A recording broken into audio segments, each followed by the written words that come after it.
Welcome to Novus Navigator. Join us for this series of conversations with Chicago local entrepreneurs that have carved their own paths to success.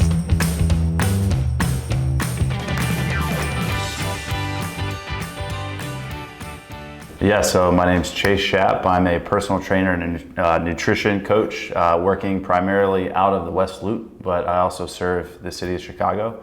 I've been doing that independently for 3 years, and prior to that I was at Equinox and Fitness Formula at gyms before breaking off to go on my own.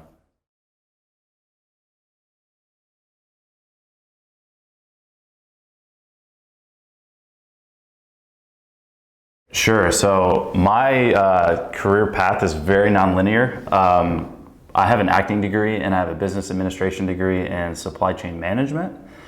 So short answer, just following what was interesting to me. I got an acting degree and I graduated right when the economy collapsed in 2009.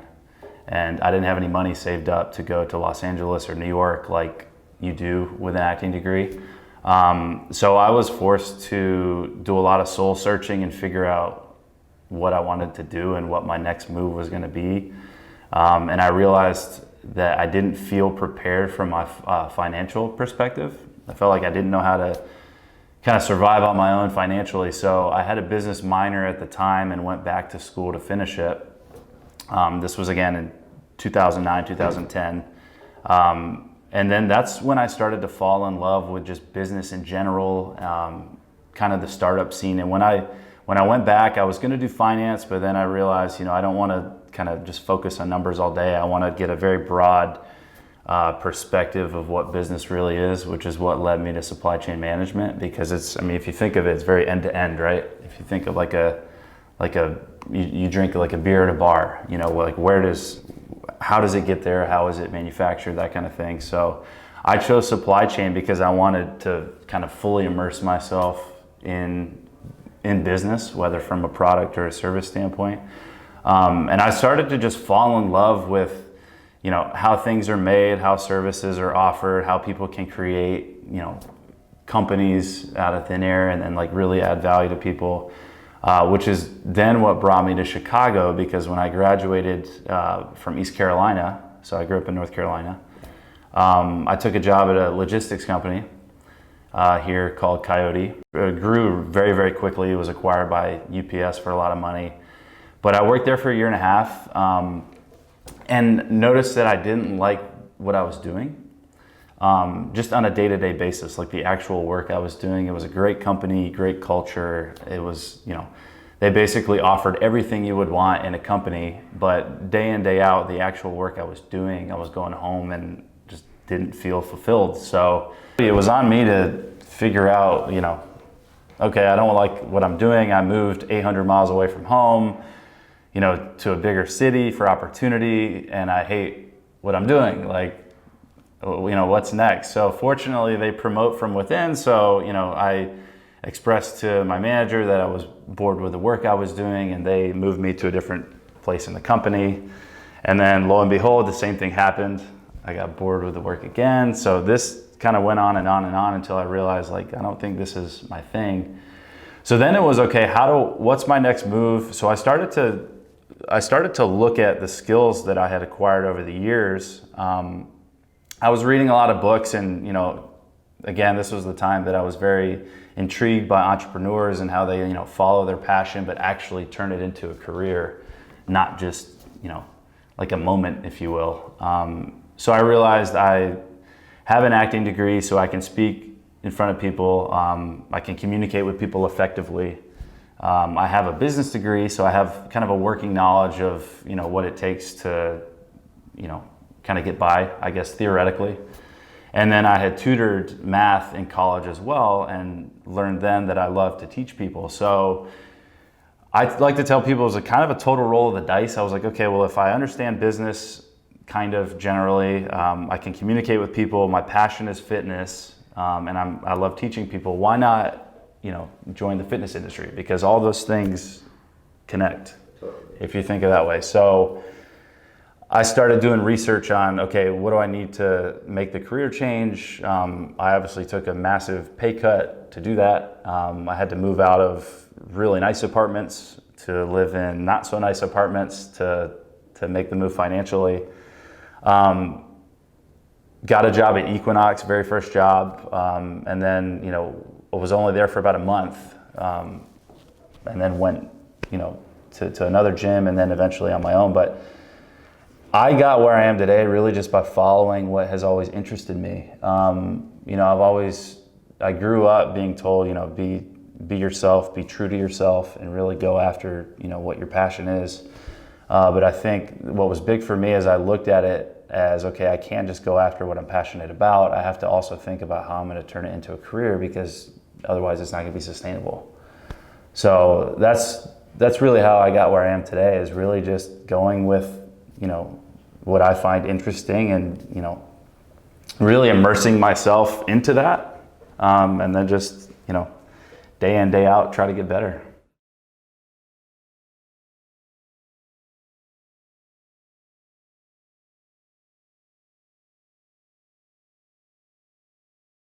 So I'm definitely in disagreement with that completely. I think from my personal experience, I think going to college taught me self-discipline.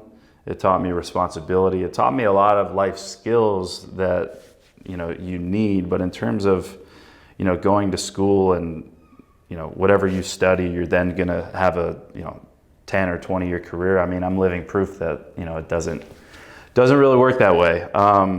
You know, for some people, I think one of my big things too is I see in so many people, even like clients I work with, is like they have these degrees and they have what seems like a successful career, but they're completely unhappy with what they're doing. And I think people get caught up in this like fabricated mentality of, you know, I went to school for this, therefore I should do this, which I think is totally not the way to look at it. And I know you and I have talked about kind of this in the past. I think when we first met, is like, it's the way you perceive things. And I think like for kids coming through college, I think people have been conditioned to think that, you know, I studied accounting, therefore I need to be an accountant. Instead of thinking, you know, accounting is just a really, really valuable skill set that then you can apply, you know, to a number of different, you know, jobs or fields or industries.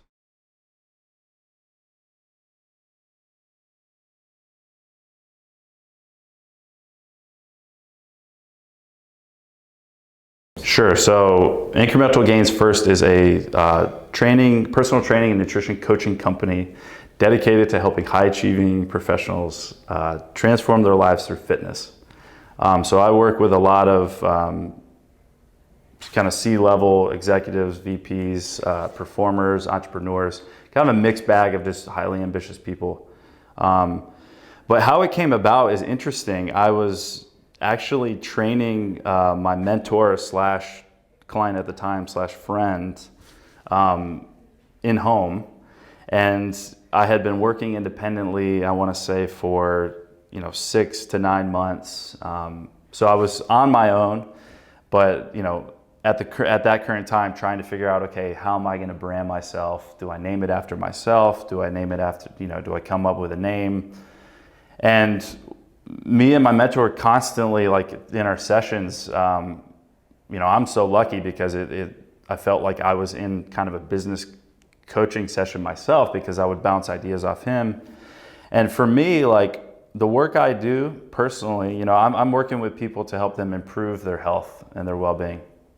So the work I do is not about me, first and foremost. It's never about me.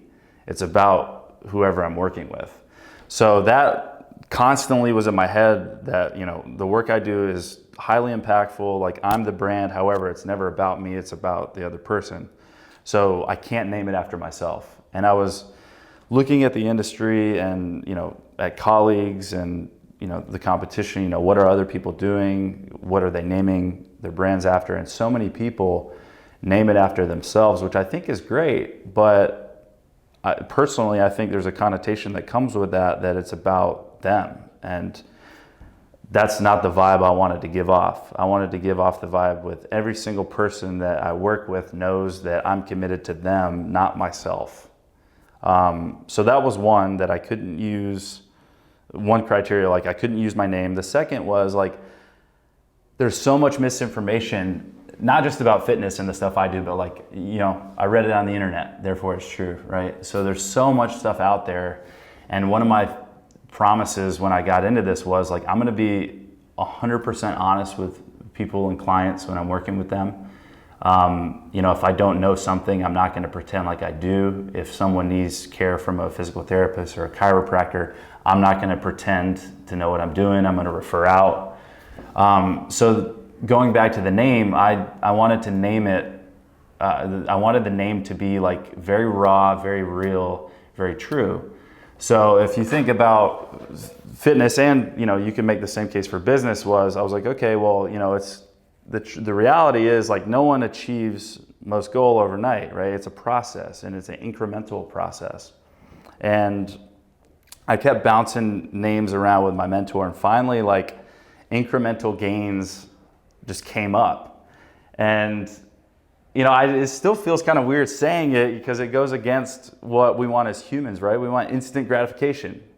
Like we want stuff now, we want it overnight, we want it fast, but the reality is like that's not how fitness works or health at all. And the people that want that and go after like the 6-pack abs in 6 weeks or whatever, it's usually never sustainable. So I was like, I want something that's gonna, one, catch people's attention, two, be very different from what's out there, and three, be like very raw.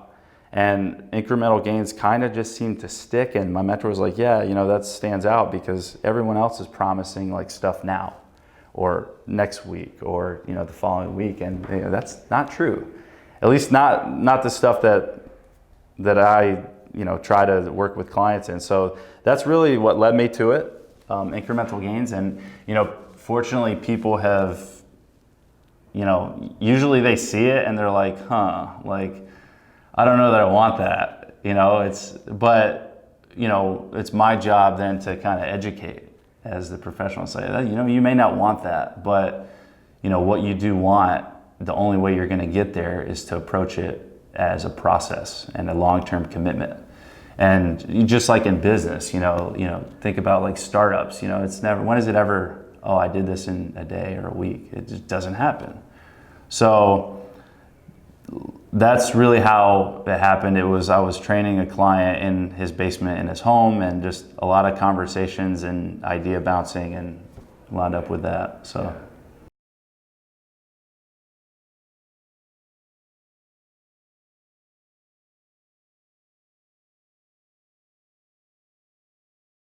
Yeah, sure. Well, I'll use my background kind of to answer the question. When I first started, I was at Equinox and then Fitness Formula here in the city. And everyone, if you're looking for a gym and you live in Chicago, you're probably familiar with those brands, right? But if you join either gym and then decide that you want to use a trainer, you have another decision to make because you have 20 of them to choose from. So then it's okay, do I want a male or a female? You make that decision, then you're kind of stuck, right? It's like, well, who's good? Who's qualified to help lead me to my goals? So you need to be able to stand out. You need to be able to differentiate yourself, in the crowded marketplace, even though it's within the same company, you're selling yourself at the end of the day. In my industry, like people are paying to work with me. I'm qualified, but it kind of goes back to the saying, like people don't care how much you know until they know how much you care.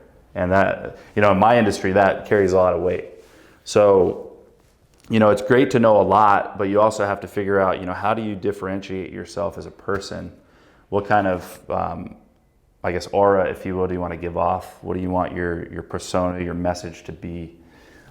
Because at the end of the day, like you can have as much knowledge as possible, as a trainer, but if you're not able to, effectively communicate with people and be able to kind of adapt on the fly, because, let's say I have a client who's going on vacation, now I need to kind of fill the slot with someone else right on the fly You got to be very agile. So I think, entrepreneurial skills are mission critical for anyone in my field to be successful for a long period of time.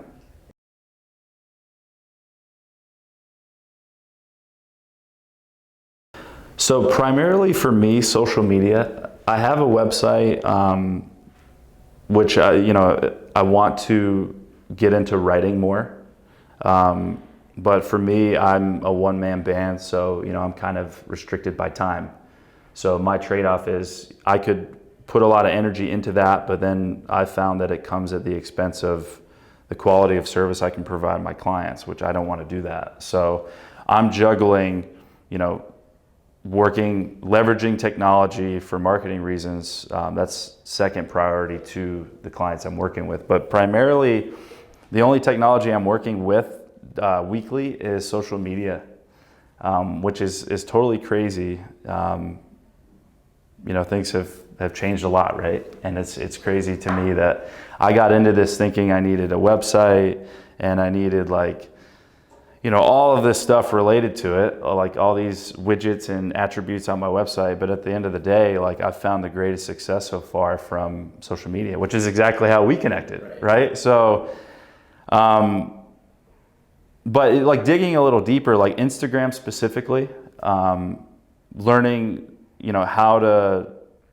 I've been really into hashtags and how to really leverage good hashtags to target, the people that you want to target, the areas, the demographics. So that's really been the bulk of my focus when it comes to Instagram. And then just a lot of testing. You can read a lot of books, you can follow the people who have lots of followers, who appear to be successful, but at the end of the day, when you're doing it, you got to find what works for you. You got to get comfortable, recording videos and then putting yourself out there for, people to critique you. So it's that in its own right as a process, but, technology for me has been very simple. Again, I got into it thinking that I needed this elaborate, techno monster, right? And I got into it and I'm like, God, I'm wasting so much time. It's way simpler than that for me. So really just Instagram and being consistent with it. Right. And putting myself out there, not caring what people think, reaching out to people, responding to people. We talked about how, kind of two groups of people, the people that are willing to reach out and have a conversation over technology who've never met in person, and then people that really aren't. So I've just kind of rolled my sleeves up and started to talk more to people online and get kind of comfortable with that. But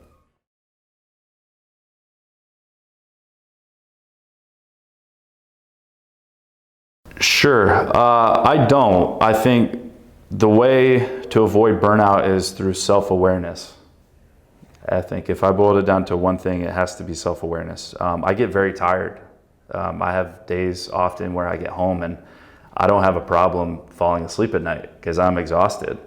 I'll have periods of time where I feel like if I kept going, burnout would occur.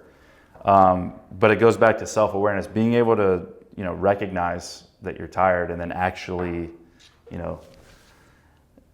allowing yourself to relax.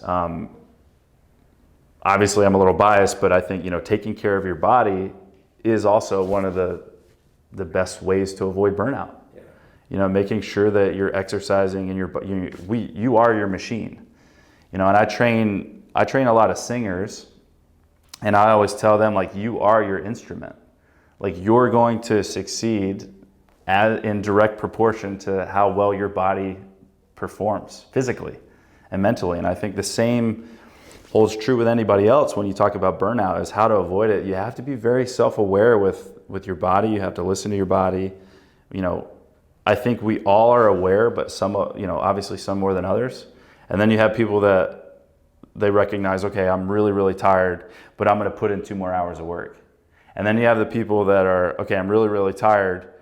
I'm not going to put in 2 more hours of work because I know the quality is going to be way less than what I could do if I recharge and come back tomorrow. And I think at the end of the day, it's all self-awareness. Yeah. And nutrition as well, right? Like if you use, I hate using a car as a metaphor, but if you think of a car, like if you drove a Ferrari, you're not going to go to the gas station and put regular gas in it, right? Because that's not how Ferraris perform. They require premium fuel, right? So I think the same holds true for us as human beings. If you eat like crap, you're not going to perform as high of a level, and add lack of sleep and long work hours to that, like you're gonna start to approach something like burnout.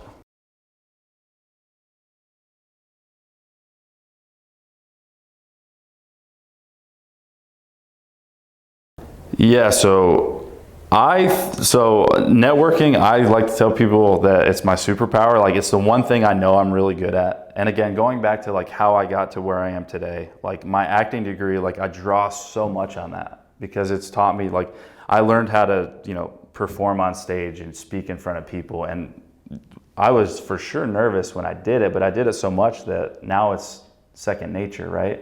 So I leveraged the heck out of that, and like networking has been everything to me, because when I went from working at a gym to on my own, I was pretty much off social media for a while because we won't get into the specifics for legal reasons, right? So all I had to rely on was networking. Like I had to literally hit the pavement, literally go knock on doors, literally go meet people, shake people's hands. Otherwise, like what I was doing on my own wasn't gonna work, because like I couldn't leverage technology because I didn't want to get into trouble at the time. I do a lot of stuff with Chicago Innovation, right? So they used to go by Chicago Innovation Awards and now Chicago Innovation, but that's been a game changer for me.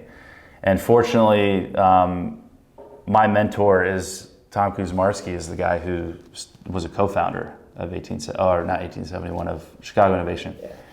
And when I first started going to Chicago Innovation events, I felt like I wasn't on the same tier or level as people. I felt like, I didn't belong because I'm in this room full of successful entrepreneurs and people that were much more wealthier than me and successful than me. But again, like the more I went, the more I got comfortable with it and just started doing it as much as I can.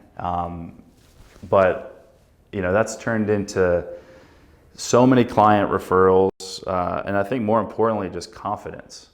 You're not going to meet someone, not everyone you meet is going to have an impact on your career or change your life, right? But unless you put yourself out there and you go to these things and you meet people, like you're not even giving yourself a chance.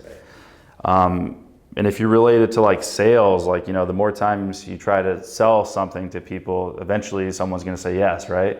I think the same holds true with networking. Like you just keep meeting people. And then just like this, like now, we're chatting together. And it all started from just a basic, social media interaction that you just, then you just keep kind of progressing the relationship. But I think networking is way more valuable than people give it credit for. Old-fashioned networking in particular, like I know now like people reach out on social media, but like how much more powerful is it when like you're in the same room with someone and you can actually shake their hand and you can actually like gauge their behavior and like have real conversations. So for me, it's been everything, and I do not think I'd still be working on my own. I know for a fact I would not be working with the people that I'm working with if not for networking. So yeah, it's a pretty sweet thing. Yeah.